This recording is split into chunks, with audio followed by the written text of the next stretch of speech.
Receiving stolen property is still a crime. Not if it's stolen to my knowledge. But everything was above the board.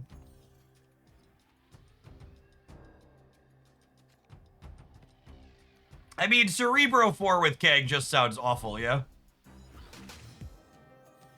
That doesn't really sound remotely good.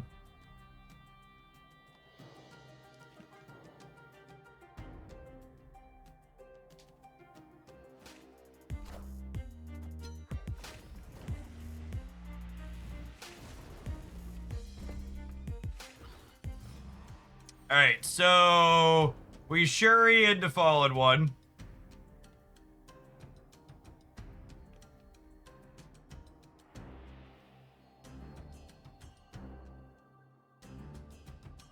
And that'll give us a lot of energy.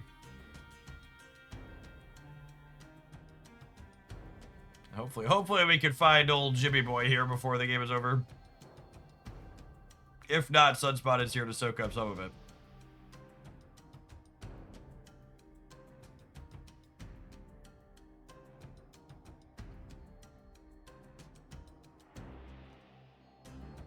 Sunny boy, oh sunny boy, the energy we're soaking.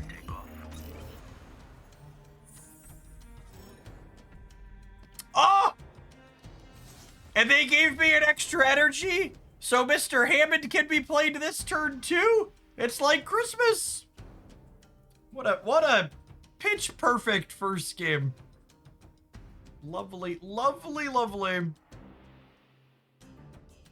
So we'll have two turns with a massive amount of extra energy.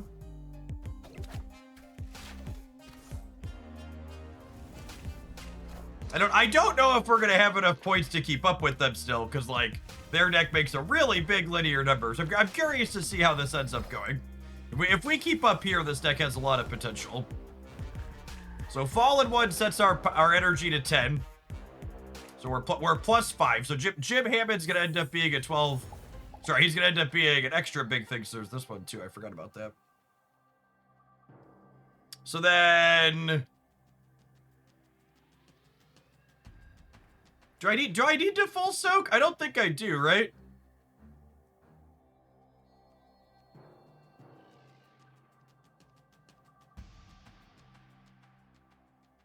Actually, if I full soak, Jim Hammond is 6, 7. He's 15.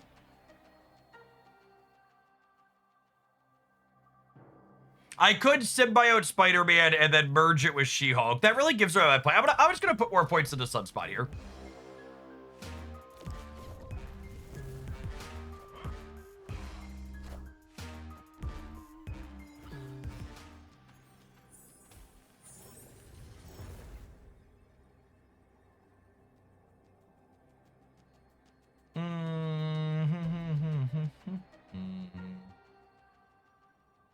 I think we just play hard for the left and the right, yeah?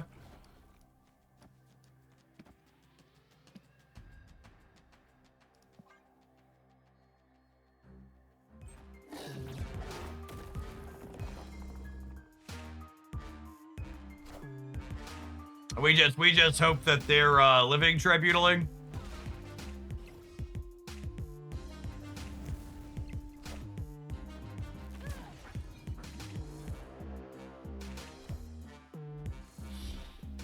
Whoa! We're so huge. We're losing that game right up until old Livy T came down. We're so big. Couldn't have drawn it up better, honestly.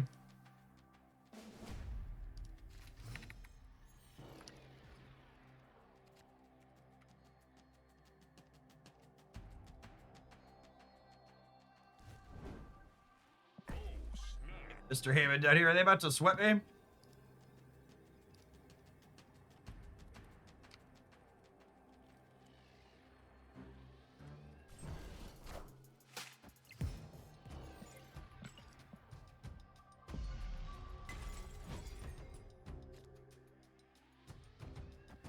They are in fact about to sweat me. How is Hammond? I think Hammond is likely a very playable card that's also likely an easy skip for most people. If that makes sense.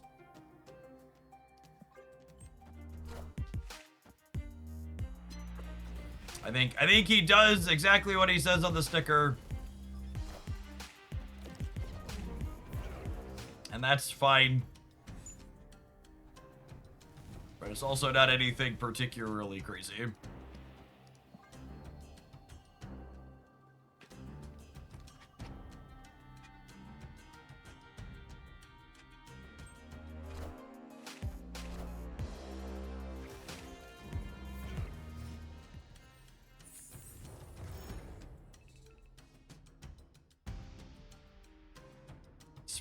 Thanks for the NRG.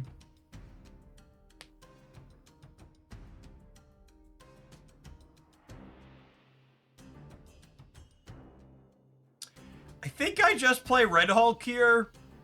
I think I'm putting him here so I can merge Symbiote Spider-Man into him. And then I think there's a chance we're just passing on 6. And then, like, we have Taskmaster for the Red Hulk plus She-Hulk on 7.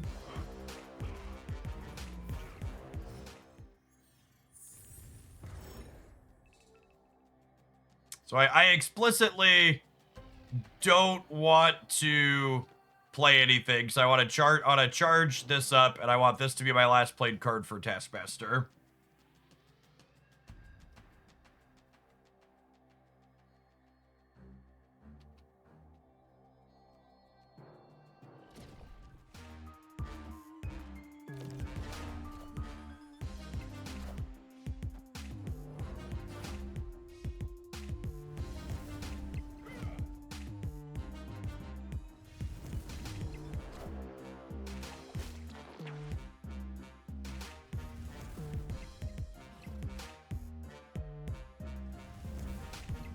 I think after how the last game went and they're salty that they stayed, I need to make the assumption that they...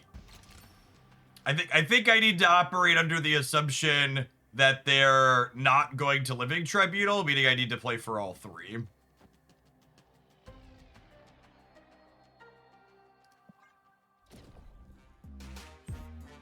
Which I don't know. Maybe they will.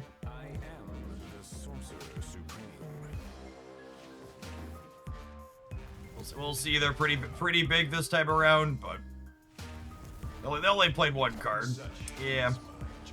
I guess they were big enough that it didn't matter this time.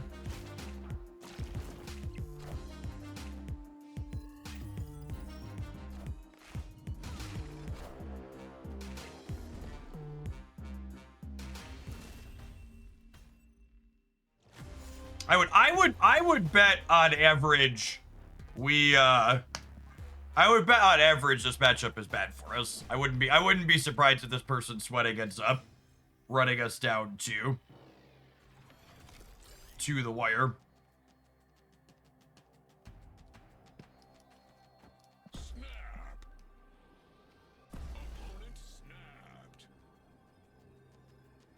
The opponent's deck is like the best make a big number linear deck in the metagame, I think. Come on, give me Human Torch.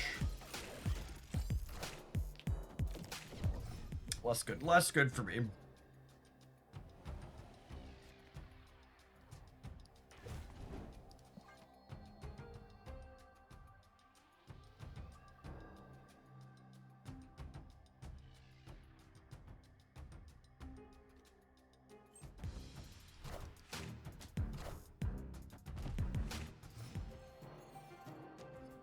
Also, this Move Torch deck, shout out to all the people who were talking about the Human Torch rework murdering the card. You were very silly and very wrong. Most of you will never admit it, but you were.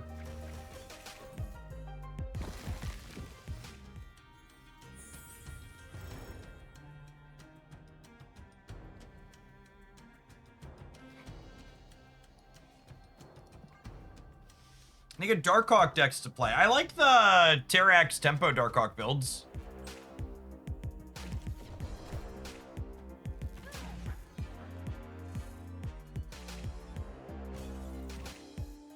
Is Torch the only move payoff in their deck? Yes. Yeah, they're all in on it. So the games are the games where they don't find it. They don't function.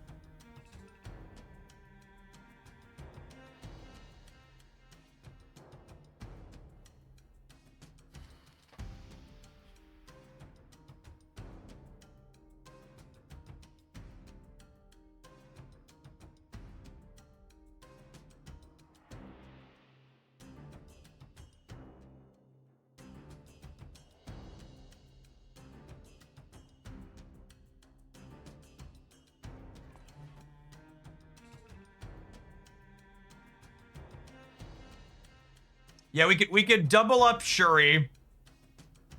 And then we can She-Hulk right and Taskmaster left.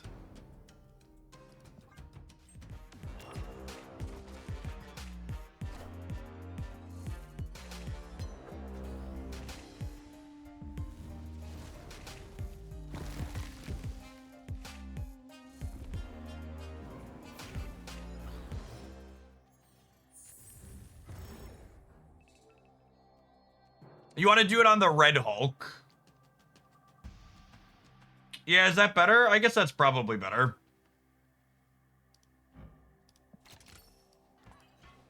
Because you get the double on the 13. Makes the Sunspot a little bit worse, but the Sunspot's big enough, I think.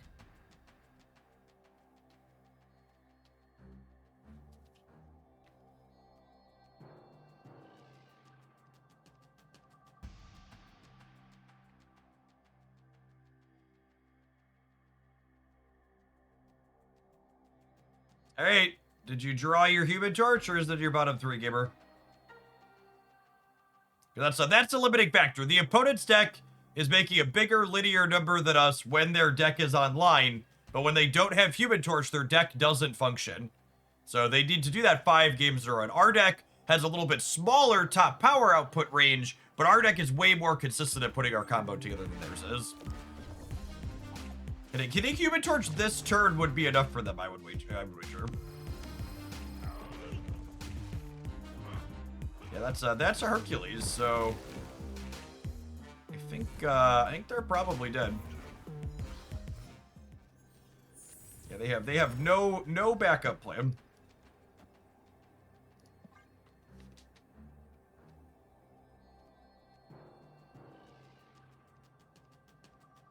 Jim Hammond, 7 points of power. I has 6 on his own. This is not a card that does anything crazy. You don't write home about it, but he's gonna be very good in the decks where he's good. He's basically just an optimal free add to most of these decks playing Luna, Snow, or Electro, or others that like incidentally consistently have extra energy. He's a card that, like, when you don't have him, you're not going to be unable to play decks, but when you do have him, he'll probably slot into a few things you play periodically. So for people with more limited resources, he's a fine skip. People who are picking up lots of cards, you'll probably play him more than some of the other things you picked up. Yeah, the opponent was emoting a bunch before we muted them, so I assume they're salting off here because they missed their 1-card combo.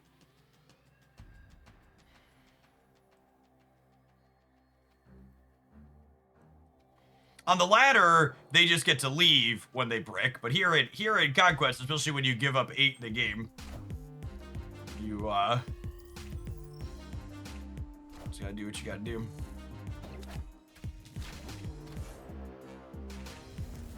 The torch is gonna get big, but I don't think it's big enough to beat 60, 65, or 68, or where we're gonna be. Ooh, is it? Because Sparky moves it again.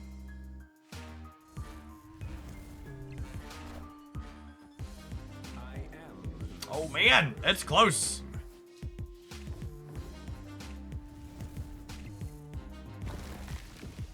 Whew. Easy game. It's kind of crazy that they got him to 140 on the last turn, finally drawing him. One more move and we wouldn't have kept up. Do you think Jim Hammond is if you want to play She-Hulk, you should get him card? Not necessarily, because not all She-Hulk decks are decks that have lots of extra energy. Or always have extra. There's a number of She-Hulk decks that just like have one extra energy on one turn.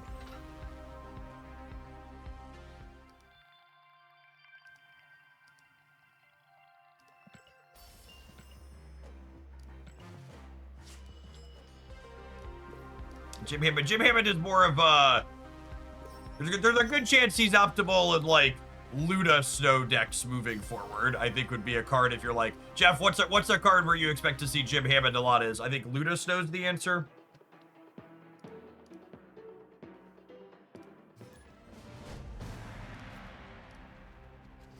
Hey, thanks to whoever checked out the advanced sponsor using the referral code. Hope you enjoy your delicious mix. I know I do. Zabooby on 1. Only one 4 energy card in our deck, but it's still fine. We'll get the raft filled in here.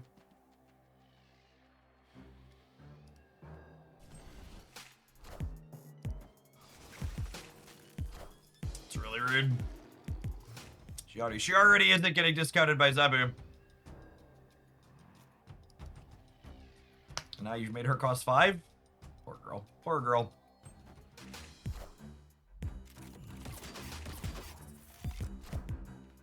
Our opponent appears to be bouncing. Wonder how much Killmonger going back will affect what Jim does in deck. So, the important thing to note about Killmonger and Jim Hammond is that Jim is not Sunspot.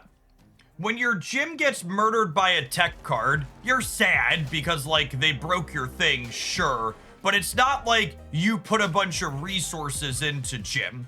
Jim is a scaling threat that simply scales based on you doing stuff you already wanted to be doing. You're not, like, building your deck around Jim and then taking game actions to grow him up. You're just throwing a 1-drop in your deck that happens to work with him anyways. Is essentially the way to think about it. Yeah, you're not making sacrifices for him to grow. So like when he eats it to a Shang-Chi or a Shadow King or a Killmonger, you're like, all right, I lost my points. That's annoying. But you're not down tempo when your Jim Hammond eats shit to a tech card. Is the important thing. It's not like Sunspot, right? Like when your Sunspot gets Killmonger and it's like, oh god, I spent so many resources to get messed up by this here.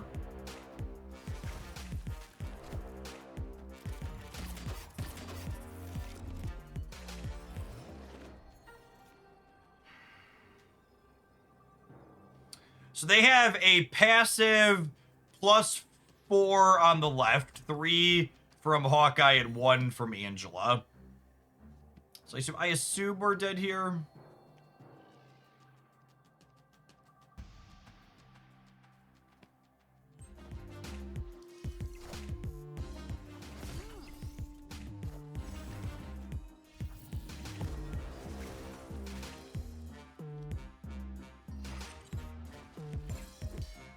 Yep. Why does Iceman hate Shuri so much? Asking the real questions.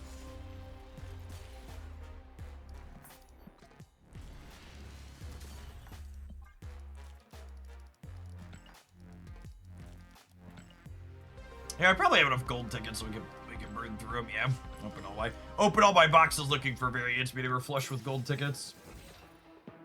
Oh, Brown Mamba. Build an all-in Surge deck with proactive cards that you always want to play out when surged. Something with a low curve that maybe top end Circe. Yeah, we can do that. It's a fun build around request.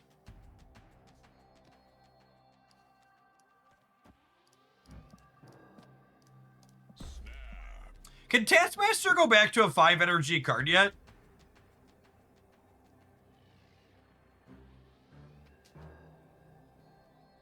When can we make Taskmaster a 5 energy card again?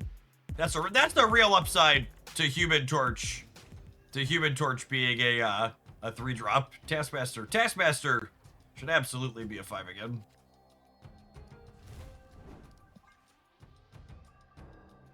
Baker Thrive, thank you for the over 3.5 years. Glad you're having fun with Galaxy Game.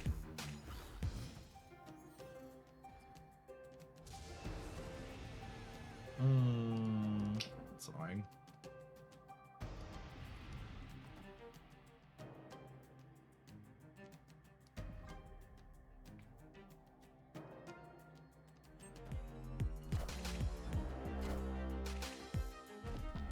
Surfer can go back to adding 3 points of power. Abso-fucking-lutely not. You're high, gamer. Not even a little bit. I think that's one of the silliest types of suggestions. It's always weird to me when people suggest they give a massive buff to cards that already see competitive play. If anything, I think Surfer's like the freaking poster child at this point for card that deserved its nerf, because it's like been a regular competitive meta staple despite going down to 2.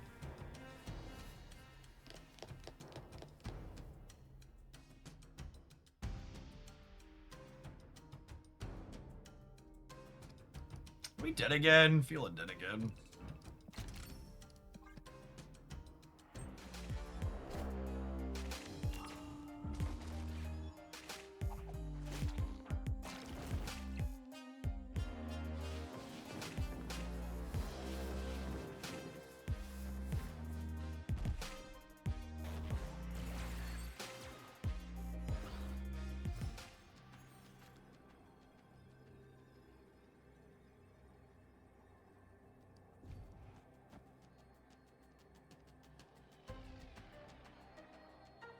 Just ever winning with 19 here.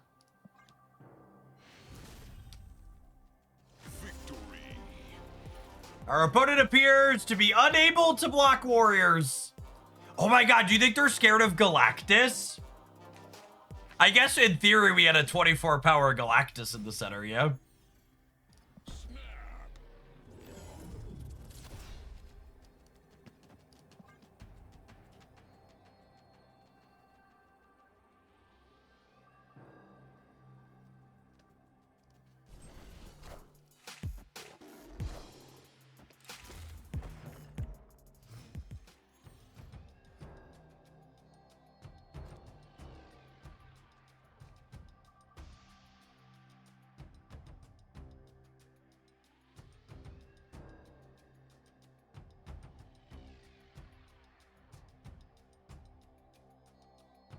Pet Mansion's annoying. I guess there's a world where I magic the Nexus. I'll play both these out just for the sake of it.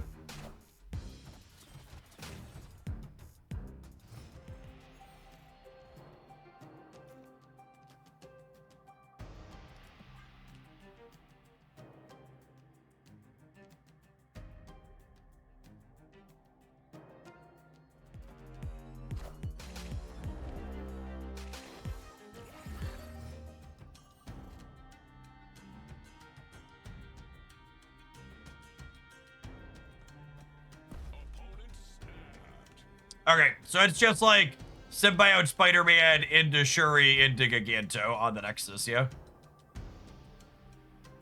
That'll give us, what, 74 over there?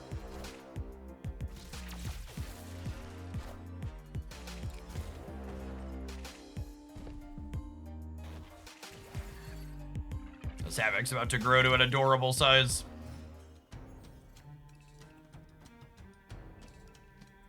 Yeah, this is better than playing Fallen One. Maybe if Hammond and Sunspot had been over here, Fallen One could be okay.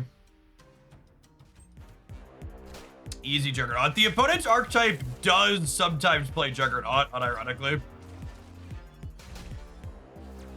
So we could get got by that. The opponent's deck is a variation of is competitive in no small part because it's tech sloppy.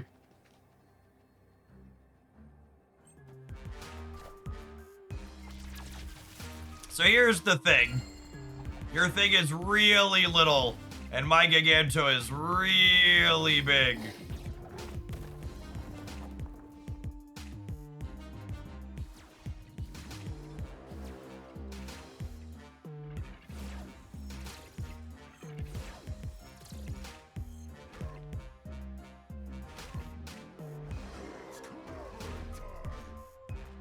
He tried so hard and got so far, but in the end, he's much worse than Shang-Chi on this board.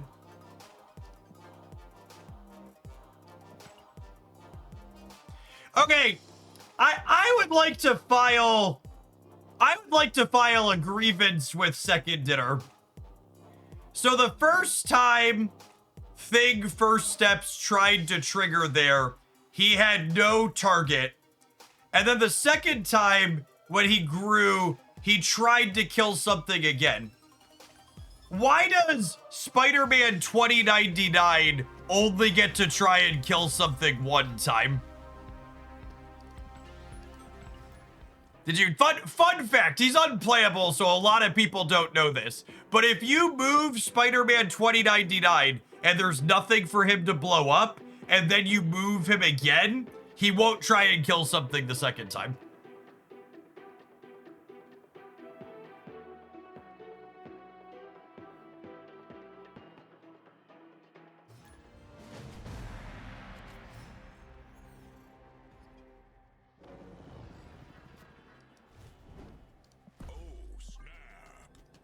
Oh, baby. Oh, baby.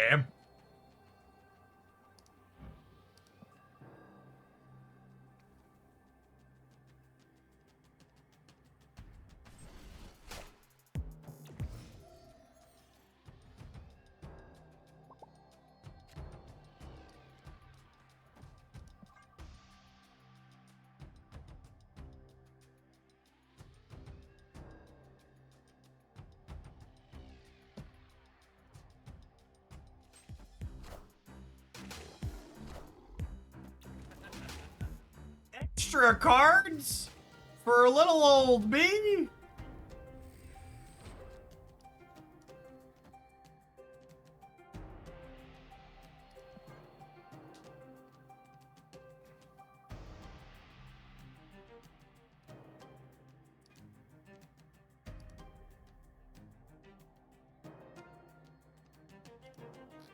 My dearest gamer, I'm not asking you mechanically why Spider-Man 2099's text functions in the game the way that it does. I understand what the text box is. I'm saying from a power level perspective, the card at a minimum should work at least like this other thing works.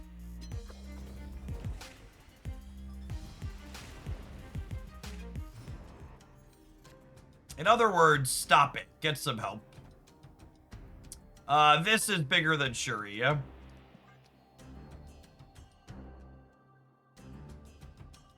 Shuri gets us 10, Symbiote Spider-Man gets us 12.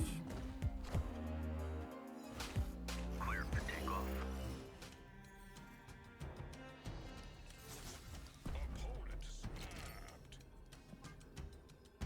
I'm actually get like Negasonic Teenage Warhead or something silly, yeah?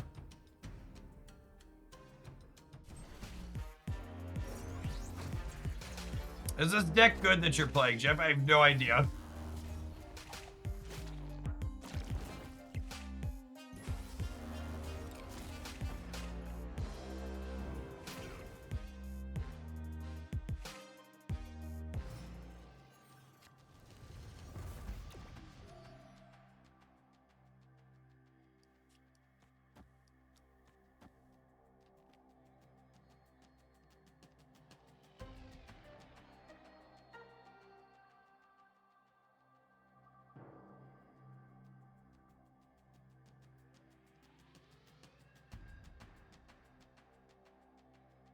Chat thinks they're about to get me with a rug pull. I could play around that a little bit.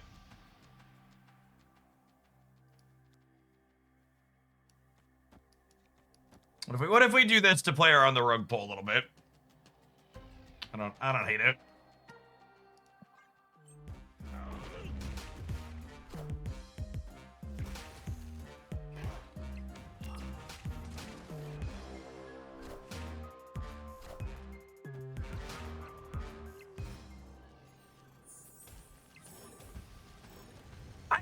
it's fine to play around the rug pull here because we're so far ahead regardless. If it cost me a lot of percentage points to play around the rug pull, I wouldn't do it here. But because, like, I'm still doing plenty, right? Like, I'm ahead if they get rid of the limbo here, but I'm still adding, what, like 40 some odd points here on the last turn? That's a spot where I don't think I'd play around it based on the cards we've seen so far if it had, like, a large opportunity cost, but the opportunity cost here is pretty minimal to do what I want to do.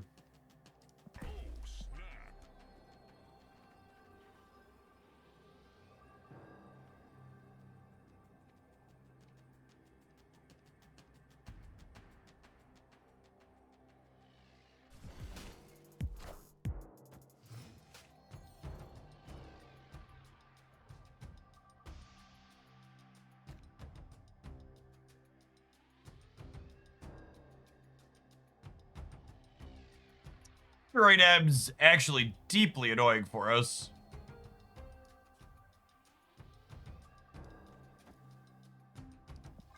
It means I can't symbiote Spider-Man my fallen one. I have to shuri it. Cause I have to magic the dream dimension, otherwise I can't play this on curve.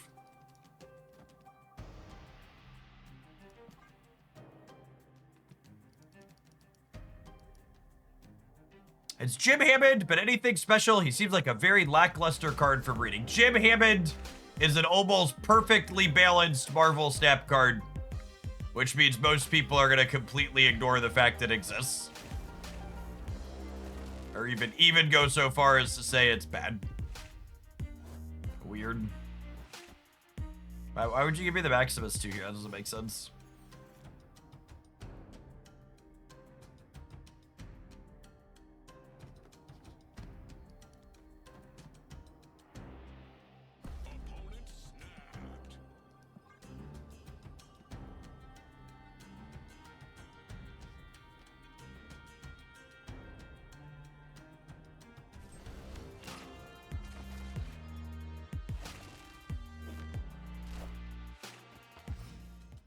It's broken or it's useless, pick an extreme. That's what it feels like a lot of the time.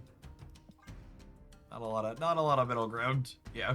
If a card's not like Erishim on release or High Evolutionary on release, people like to write it off.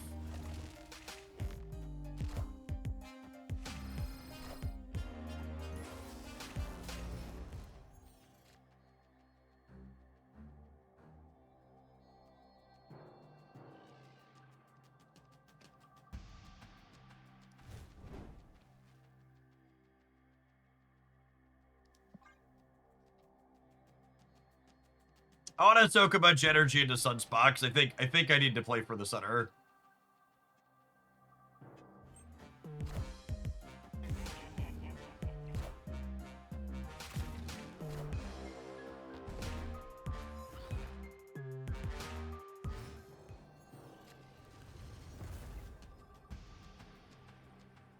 So their Galactus is 14, meaning they go to 37 in the center.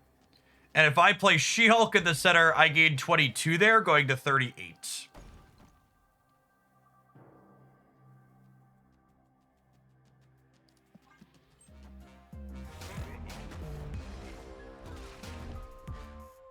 Math is cheating. Math is cheating. Do do do do do do do do do do.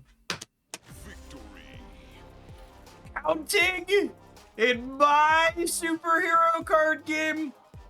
It's more likely than you think. It's more likely than you think. All right, well, we're definitely gonna play some more with this one.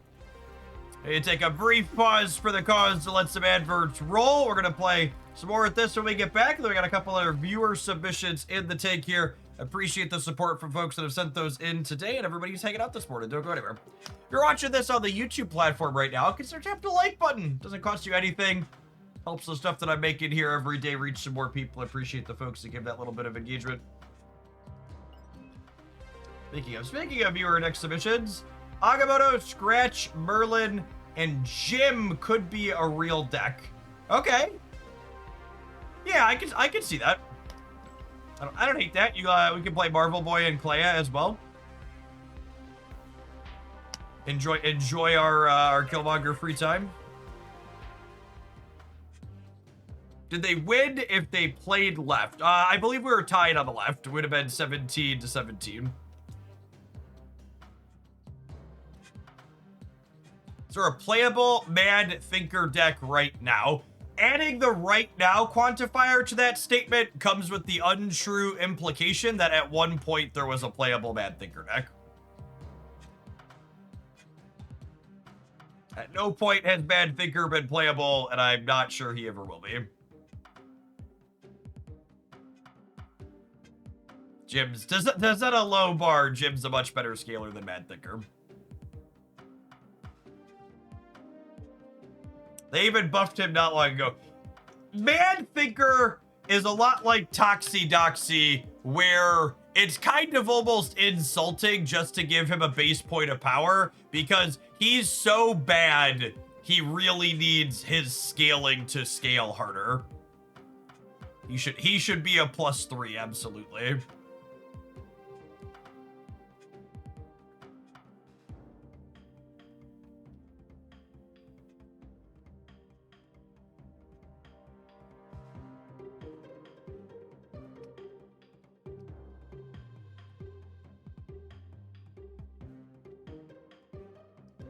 Maybe he's playable at +3. He's probably not even playable at +. It's just like Toxie Doxie, right? Toxie's probably not even playable at +3, so it's sad that they didn't bother to try it.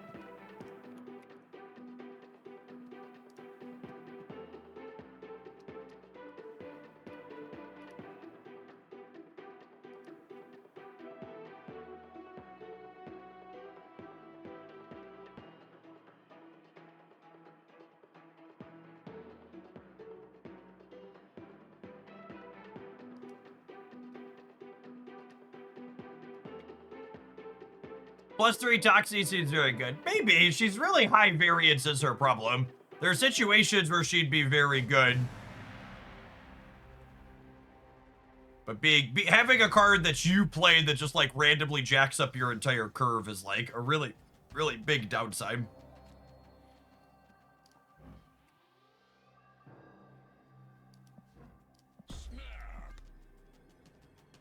Oh, baby. Oh, baby. Oh, baby, baby. Do, do, do, do, do, do, do. Jim Hammond! Jim Hammond to me! Jim Hammond! Please, Jim! Oh, Jimmy boy, oh, Jimmy boy. The energy we're using. Trilogy! Thank you for the entire year of support. Let's get you a mod sword to go with that sub shield. Appreciate you keeping me around.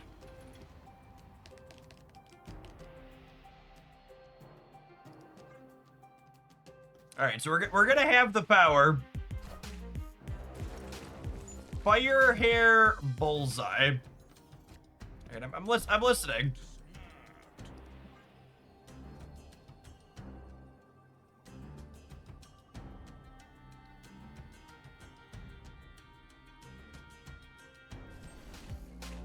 I think they're Zola. I don't know that I expected to be Zola with fire hair. Wow, they are Zola. Crazy.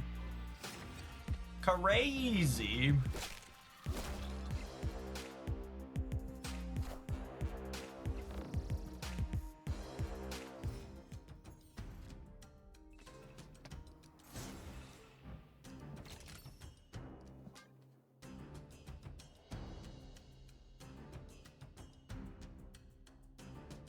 I'm honestly impressed at how many of the Series 4 cards have hit good balance of being playable. Most are discounted as trash each season, but I end up seeing them more often than not. You wanna, I don't know, this probably qualifies as a hot take in the Marvel Snap community, but I honestly think Second Dinner's been on an incredible roll for the last handful of months. I think they have been absolutely knocking it out of the park in terms of the game balance of the new releases. Unfortunately, for a lot of gamers, the only power level for releases that exist are unplayable and overpowered. And, like, they're not overpowered, so a lot of people are viewing them as unplayable.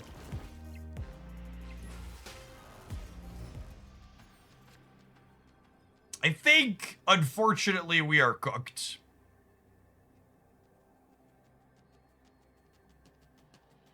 Are we? I don't know that we can actually win the game here.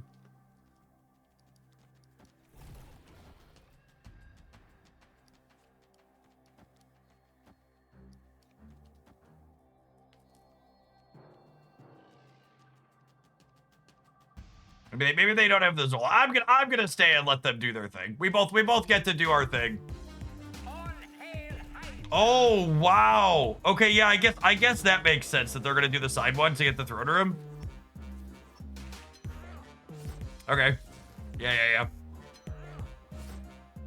Good for the opponent. And I like I said, I've talked about this when we were playing the Living Tribunal matchup a little bit. I think this is the type of matchup that's like exceptionally bad for our deck. Like our deck is a this deck that we're playing is essentially a more consistent, smaller combo deck. So like, how often does the opponent's deck assemble their 220 power deck in? Not nearly as often as we make, 30 power in 2 lanes. However, it means that in the games where our deck is functional and their deck is functional, your only line is to leave.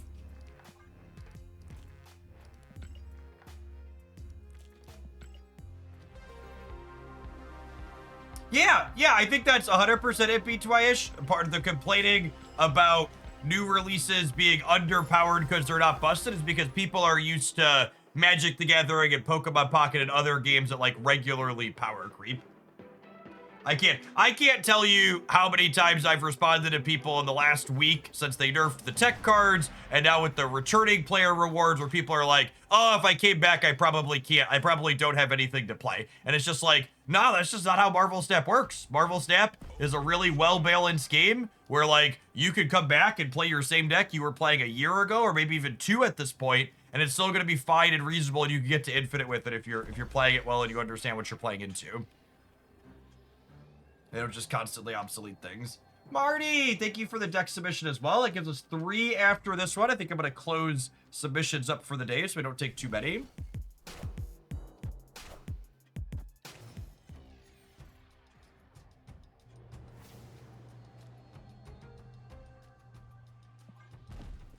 Well, this wasn't a good draw until freaking Analand flipped up.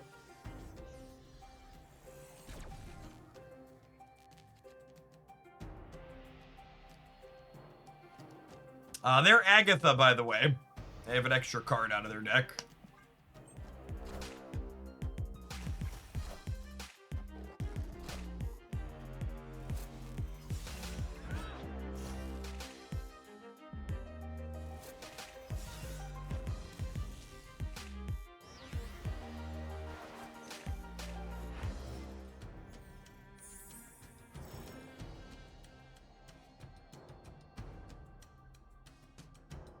Hey Jeff, good to see you're doing great. Staff's doing well. I took a break for 2 months during my time back to Vietnam, and all I see on other channels in the comment section are people complaining about Kid Omega and other dumb stuff. Yeah, like, that's one of the reasons why I try to stamp out that kind of negativity in the community. It's so easy, just let it fester into something real toxic.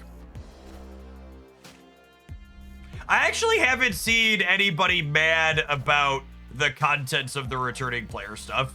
If anything, I think the stuff I've seen is people pretty universally like the returning player stuff, with the general complaint being from enfranchised players upset they're also not getting something for free.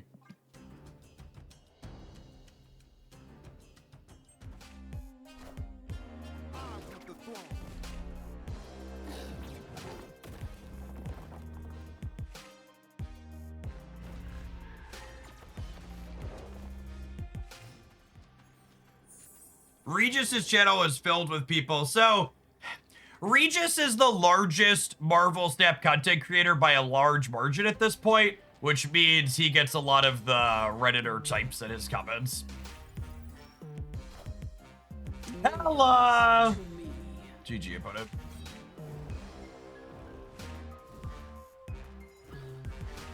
They had no cards in hand and drew hella 1 and 4, so we're staying every time, but it is what it is. Yeah, I think the one very legitimate and fair criticism of the returning player rewards, in my opinion, is Second Dinner fumbled the ball really hard on communication and timing on it. The OTA last week brought a lot of people back who hadn't played the game in a long time, and the fact that the people who reinstalled to play the game again after the tech nerf OTA aren't eligible for the returning player rewards is a massive mess. And I sent them that feedback specifically. And honestly, this is why I've talked about this before too, but so much of the complaining about things that are reasonable drown out important feedback like that, where there's actually a miss that should be addressed. But instead, people will complain about 800 other things. They should have either put these live with the ability for them to retroactively look back a week or so, or they should have communicated very clearly that these were coming before the OTA hit, so people who wanted to come back with the OTA could get the rewards.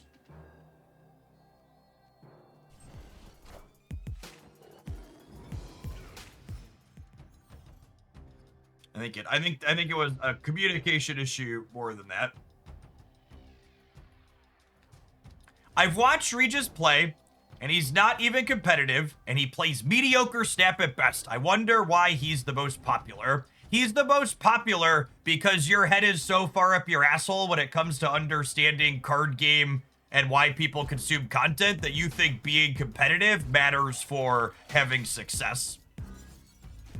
In literally every card game I have ever made content for, the people who are the most successful and most watched are people who are deeply casual, because most people don't give two flying fucks about competitive card games.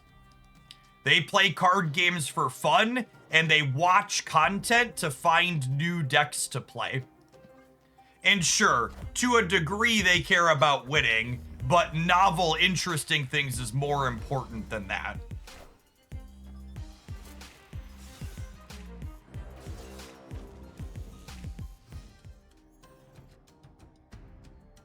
Whether it's Magic the Gathering or Pokemon Pocket or Marvel Snap, most people don't care about comp stuff.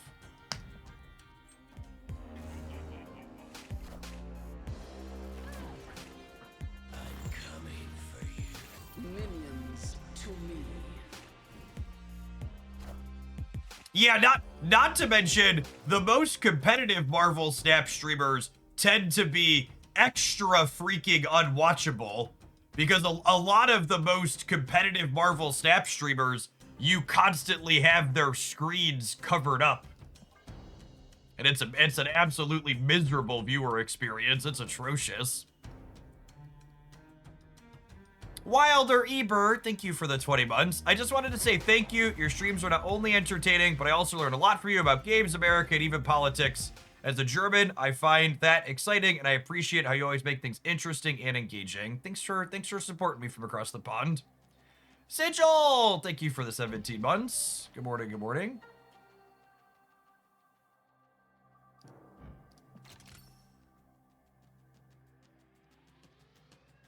All right, so I could fall in one, but I think I just need two big numbers here, yeah? So it's just make big thing here, and then Taskmaster big thing next turn.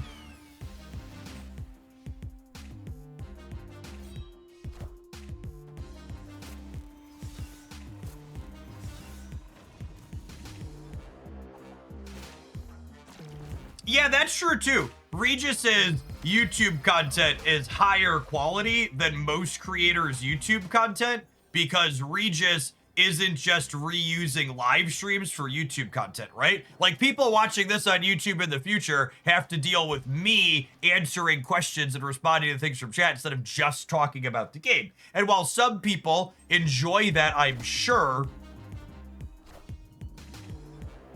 Oh, they forgot they needed a card to game at something. They thought they had a chance. Good night, gamer. It's definitely a distraction for a number. And I choose to focus on live streaming, and then I make low effort YouTube content after the fact because some people are interested in that YouTube content. But I enjoy the interactive bit, and YouTube's a crapshoot for metrics anyways, so it works out that I enjoy the live streaming part.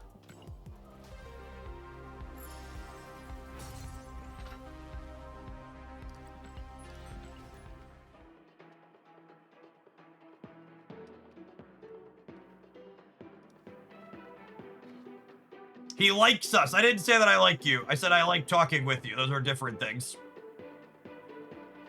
Those are different.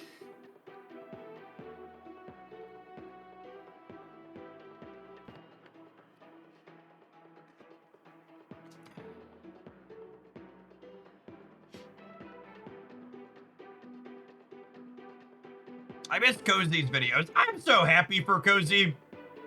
It's so tough to make the jump into another game, speaking as someone who has done that before. So him being able to successfully launch himself into more successful content is good for him. Jay Hogs, happy belated partner anniversary. Thank you for the almost 3 years of support. Appreciate you.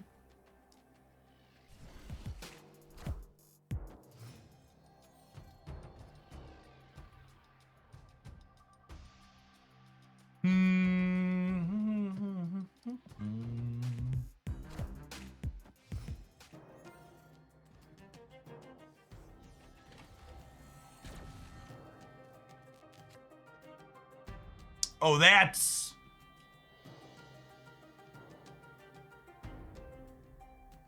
Okay. I think it's this. Wait. Okay, hold on. No thinking. I was gonna say I have to pass on 4. I think it's this. And then I can Shuri on 4, Fallen on 5. Final answer? Final answer? Final answer.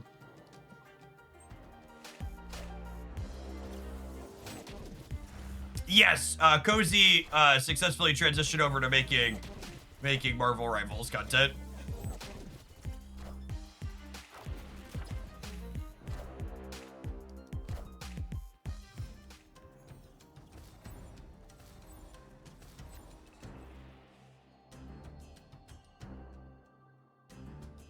Oh, that's sad.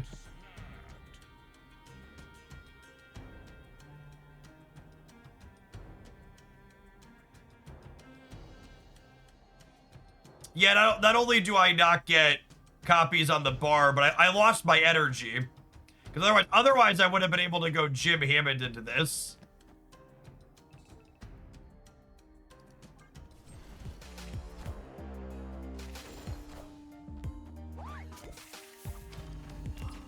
I really can't emphasize enough that I really hope Second Dinner leaves all the existing tech cards close to as nerfed as they are right now, because there's so much toxic interaction in this game, even with those nerfed.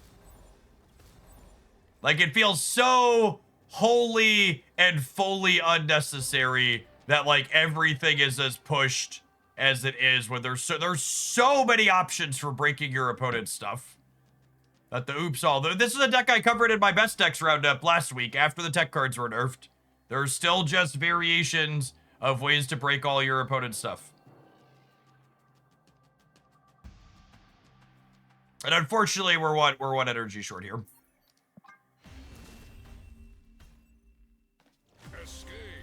That's fine. I don't really want to play a whole match against break all your stuff anyways. go to the next.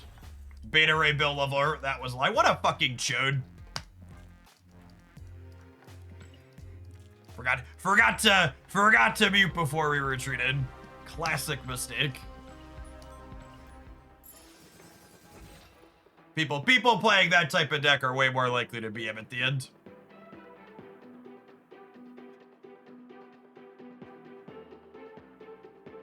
There's a Hoyoverse auto chess game coming out. I had not heard that. What's that called?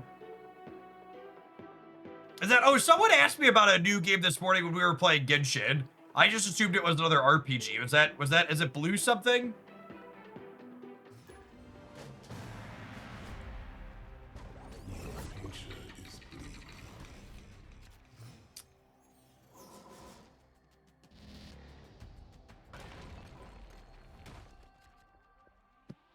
It's really interesting.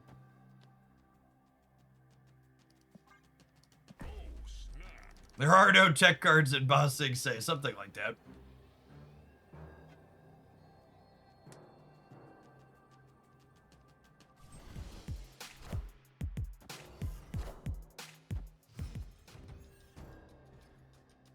It's all Honkai Nexus and Emo. Yeah, I'll probably give that a try.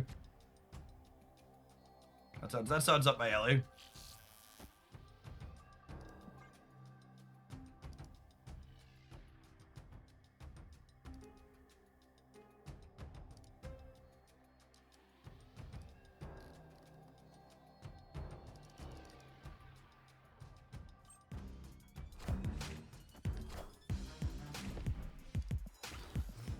For Galacta, pretty good.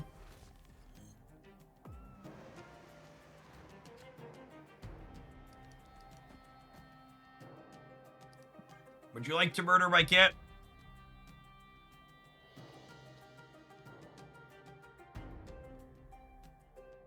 It says Galacta, but really he must be Christy Gnome in this timeline.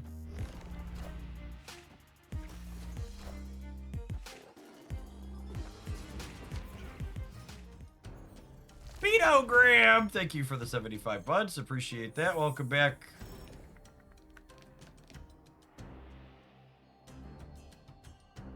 I mean, this technically that's speed energy too, yeah.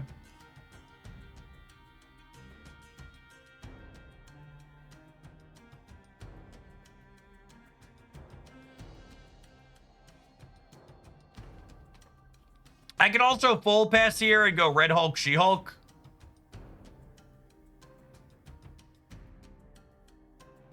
That's probably the line.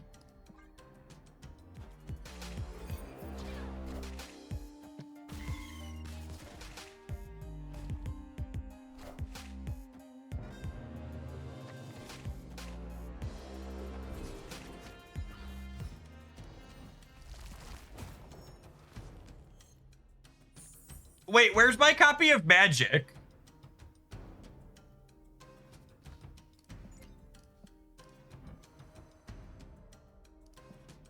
Where's my copy of Magic? It says there's 3 cards in my deck. Why did some... Oh, Zabu. Zabu, it counts. It looks at Zabu discounts. Okay.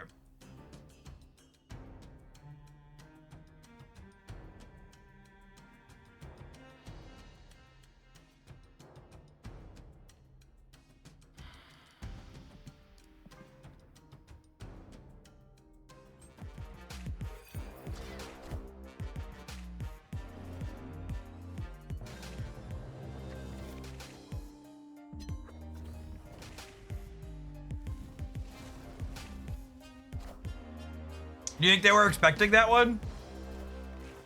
Thanks, bud.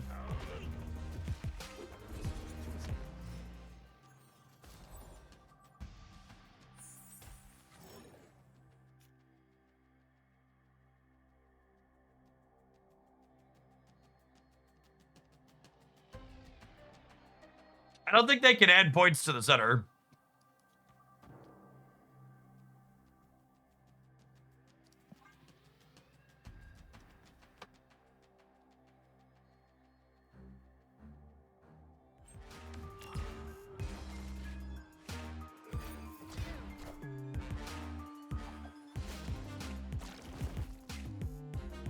Yeah, I'm guaranteed Giganto off the top here. Oh, Mr. Shang-Chi only kills one of my cards, chat. Mr. Shang only kills one of my cards. It's so beautiful. Please, Benjamin, don't make me go back. I can't ever go back. Please. Please keep it. We've been so good.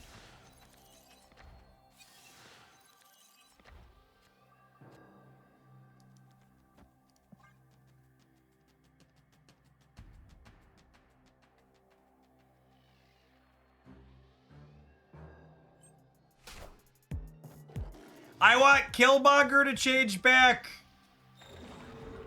And even that's only half-hearted. I want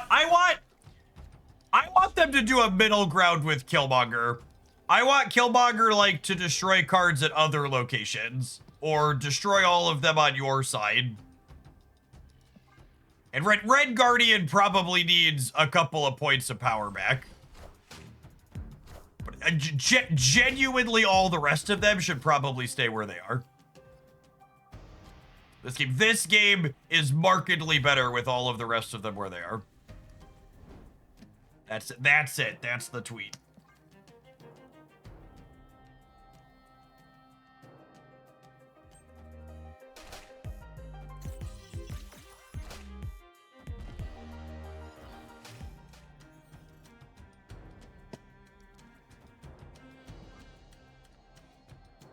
It's unfortunate that Shuri into Fallen 1 doesn't let me play 2 6s. Who's this? Ironheart?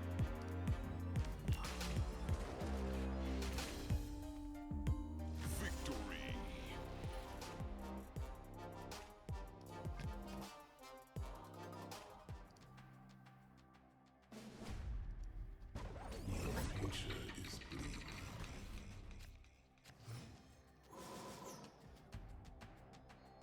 I'm so used to Kang being mid that every time he flips up, I think the turn's about to reset. Me too, gamer. You're not alone on that. And I had this very visceral reaction to his artwork flipping up, like, oh god, here we go again.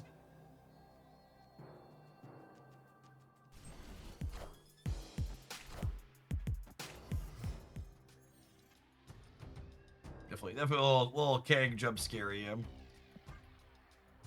Opponent snapped.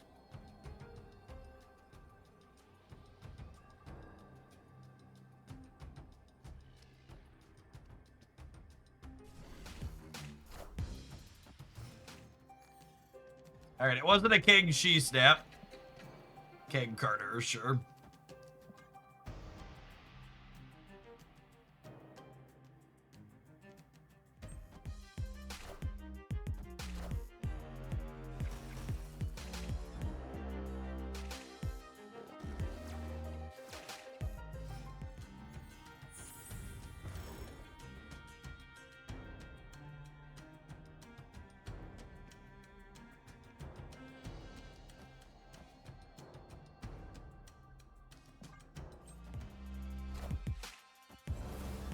They're playing Sarah. That's interesting.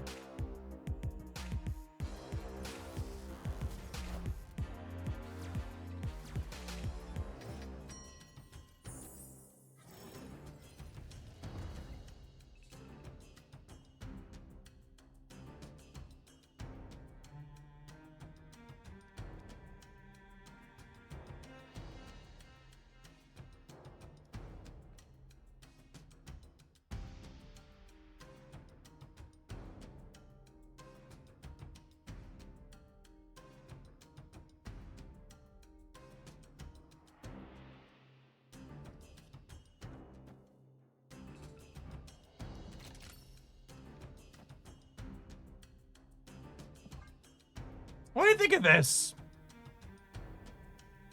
I think I'm into it. It's a weird line, but I think it's good.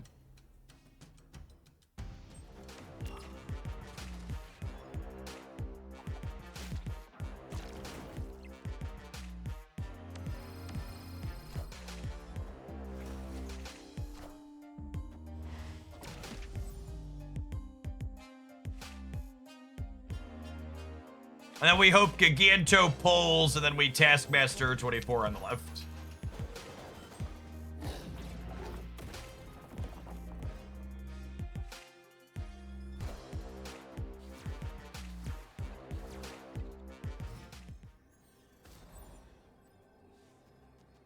And then we're hoping to draw Sunspot or Magic to put into Quantum Tunnel. Can't have it all. What's the opponent's deck doing? Kang stuff, which could beat us here. Oh. If I don't have Luda, would you recommend Kale or Hope? I think Luda is pretty important in these decks, unfortunately.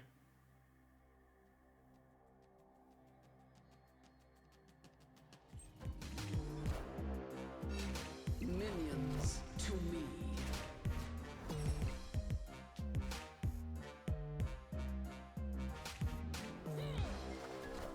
24 wins us the left, yeah.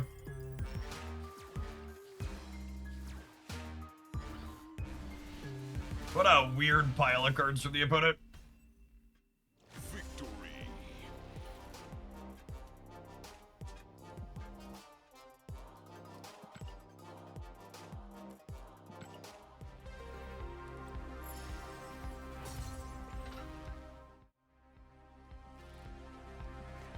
I honestly wouldn't be surprised if this is just a new staple combo deck for the metagame. It feels like it occupies this space where you're smaller than decks like Move Tribunal, but you're also more consistent than them on average. This deck list has a lot of redundancy in the ways it can scale up its numbers. And it also has some draws where it goes pretty big. Like we had a few where we like dropped 60 in 2 lanes on the last turn of the game. That was really very, very reasonable. Jim's such a wonderful addition here as another way to have a thing that scales up and pays you off for Fallen One going absolutely crazy. Because before, like, there's games where, like, you Fallen One for 20 plus points that kind of have nowhere to go. And the fact that Sunspot and Jim can pay you off for that just as much as your Shuri 6 drops Taskmaster can pay you off for that is really good redundancy.